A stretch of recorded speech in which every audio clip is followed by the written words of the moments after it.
After his father's death, the son inherited a sizable sum of money. Unfortunately, the son was a wasteful young man who quickly spent through his inheritance. It's no surprise that after that, he lost all his buddies. He had gone to see Budi, a wise old guy who often assisted people in need, when he was very impoverished and all by himself. The young man said, "My money is gone, and my friends have all left. That's like, what the heck is going to happen to me right now?" Budi reassured him, saying, "Don't worry, young man.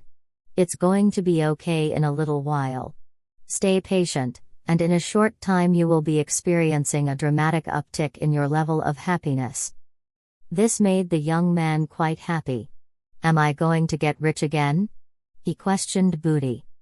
The elderly man quickly said, "No, I didn't mean that. That's what I meant when I said, you'll grow used to being poor and lonely very quickly."